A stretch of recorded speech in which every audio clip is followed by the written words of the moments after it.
Everyone, Nick from Nick's Crossing here. Welcome back to another railroad adventure. And today we're actually at the Model Train Club, the Lower Susquehanna Modular Railroaders. And today, guys, I'm going to review this beautiful new engine that came in the mail. It's the B&O EM1 from Lionel Trains. Here we go, everyone.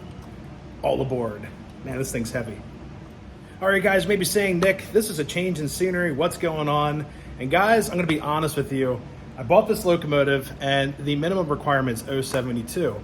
I have that on the layout at home, but I want to make sure I would be able to run this thing, showcase it for you guys in this video. So just to make sure, brought it up to the club, and this engine just came in from UPS like 2 or 3 o'clock today at filming this. So I'm happy to have it. Brought it up to the train club, and we have I believe like 096 or so on this layout, 98.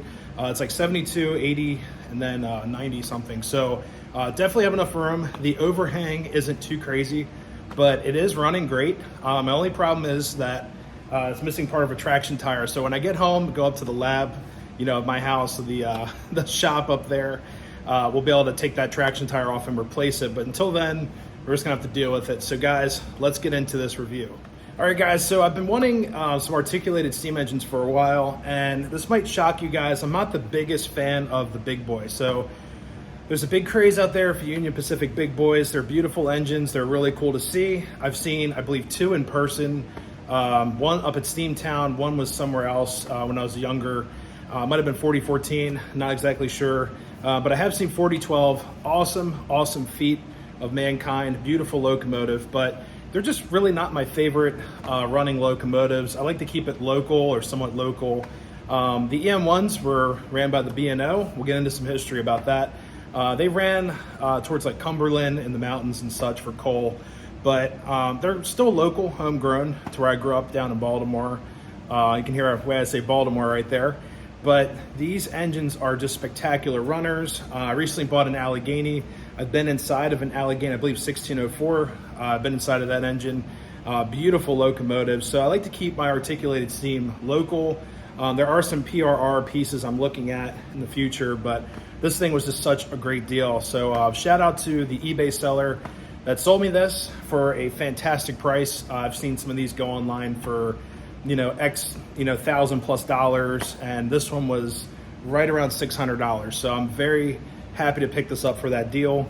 But anyways, guys, let's get into the history of the EM1. All right, guys, so the EM1s were known as the Yellowstone, and were not the most powerful according to my online sources, but they said that they were the most beautiful articulated steam engine ever produced with some style. So a lot of articulateds are built mostly for like utilitarian. They're for like hauling coal, large freight trains. So they didn't really put a lot of like aesthetics into them. A lot of them have like the air pumps in the front and just look kind of rough, but I do agree, this one does have some style to it. The air pumps are hidden, get that nice B&O plate up front. So they are beautiful locomotives. And actually at a train show, one of the guys there were saying that these were like his favorite, most beautiful steam engine ever created. I won't go that far to say that, but they are nice looking locomotives. But anyways, guys, these were produced from 1944 to 1945. 20 of them were produced in 44, 10 in 45 by the Baldwin Locomotive Works, my favorite locomotive shop. And these were built because of the War Production Act. Basically, that all came in. They wanted more diesels, so they were not allowed to produce diesels because of restrictions, because of World War II. So they tapped Baldwin and said, hey, can you make us some steam engines instead?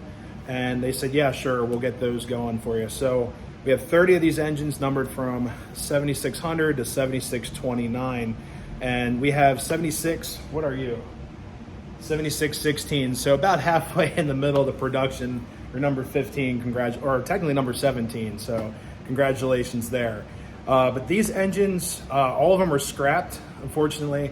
I just read online that one was preserved, intended to go to the B&O Museum in Baltimore, but something was misread and the yardmaster sent it to scrap instead. So we do not have any of these engines around anymore, which is very sad. We do have a couple of articulated engines left over, a couple of just at C&O Alleghenies. We have a Mallet up at the Western Maryland. So there's really not a whole lot of these left. So it would have been so cool to see one of these. But anyways, guys, let's get this engine on the tracks, go through it entirely. It's a beautiful loco, tons of detail and features. All right, guys, so here she is, the 2884 EM1 Yellowstone from the B&O Railroad. This is a Lionel piece actually made in Korea. It says it right on the box. So I'm actually very pleased to hear. Usually Korean-made electronics and items are a little bit better quality. They last a little bit longer. I've had a lot more success with that, especially the MTH stuff made in Korea. So here she is. We got track power. You guys can see that there's the marker lights up top that are lit. We have a swivel bell. It is not a rotating bell. It just kind of hangs out static. Lit number boards on the front with the headlight, which looks really cool. On the side, there's tons of detail. You have all these different markings here on the air cylinder. Everything articulates on here, it moves. There's actually a giant spring underneath in here that actually pulls the truck back with the shell. It looks really cool. Now I do need to lubricate this engine. Everything runs a little rough right now. But according to the eBay post, they said that this was on display. The box was in storage. They weren't using it, so definitely had to pick it up. But anyways, guys, up on top, can move her forward here. Don't want to give away the whistle yet. And there's a giant Pitman motor in here controlling all of this, which is really cool. Up top, you even have like the angle cocks with the red detail on there. It's really, really impressive. Got the whistle coming off the steam dome. You also have the dynamo on top, which is separately applied. This whole shell and everything is die cast, and this model weighs upwards of 20 pounds. So you're definitely getting your tractive effort with this. And the engine in real life had 115,000 pounds of tractive effort, which just blows my mind. So let's move her up a little bit more. And you can hear how silent this engine is. It's absolutely amazing. Now the cab is fully decorated. We have a cab light in there, 2 figurines. We also have firebox glow. There's like little gauges and stuff painted. Looks really cool. I wish I could separate the tender to show you guys, but there is a wireless tether, which is right there. This is actually my first wireless tether on any of my engines. This is actually working pretty well. Really impressed with that. So let's move her up a little bit more. And it just amazes me how quiet these are. Got the B&O livery right there. The coal load on top is plastic. So it's like a plastic insert with this beautiful metal shell. I do plan on putting my own coal load in there. I'll just put stuff on top or like crushed coal. So looks a little bit better there. We have 2 rear marker lights, and then you throw it in reverse. You have a rear lamp in the middle between your marker lights. We also have an electric coupler. Whoops, it's already been triggered. There we go. Let's hit it again. There you go. Nice and quiet. Amazing. Let's see if I can get that cab shot here.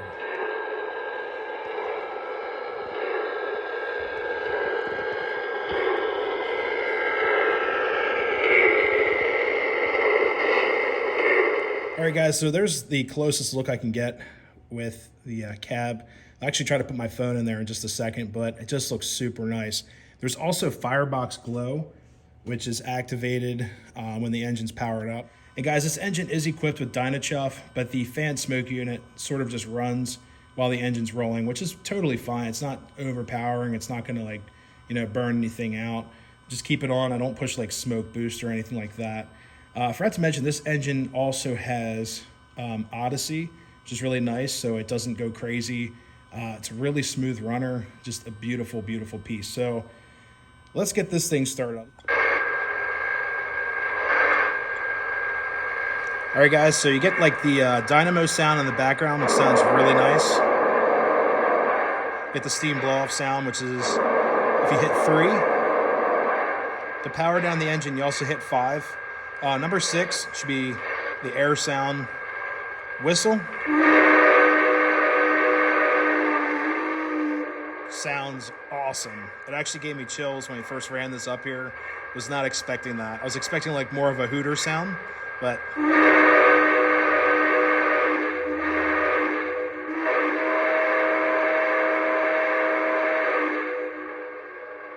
got a little bit of an echo there. It just sounds awesome. Gives me the creeps for sure.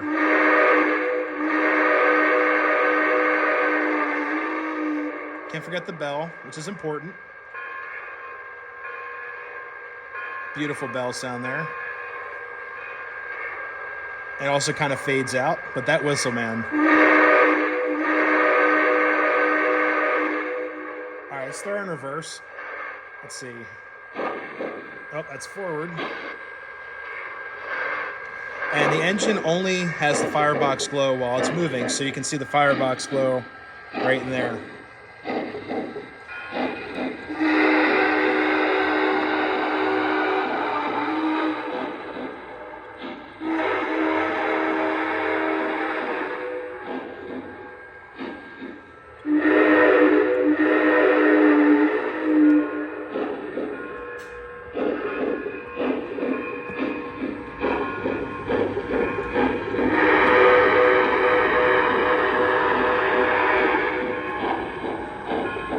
All right, and this engine does have a tower comm and a response.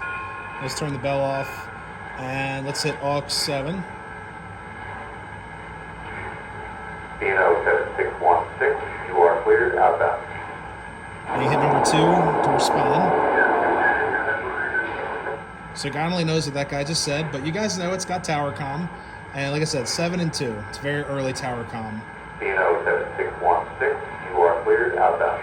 And here's 2.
Left to do. Let's run this engine. I got some coal cars hooked up. I think I got about 20 coal hoppers here, all different road names. Just gonna have to ignore it. I don't have any B&O hoppers right now, but I guess I'll have to get some. But anyways, guys, here we go. All aboard.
right, everyone, that's going to conclude this video, run session, and review of the newly acquired B&O EM1 from Lionel Trains. Beautiful runner. It's awesome. Got to do some TLC on it. Needs some oil, grease in places. Also, the front traction tires, like making a racket up front. But anyways, guys, it's a beautiful running locomotive. This layout is awesome. I love running trains at the club. This is the Lower Susquehanna Valley Module Railroaders here in Columbia, PA, located at the Columbia Historical Society. But anyways, guys, if you're new to the channel, always consider subscribing. Make sure to give a like. Love reading those comments below. If you guys have one of these, I'd love to hear about it. Till next time, everyone, happy railroading. We'll see you next time. See you guys.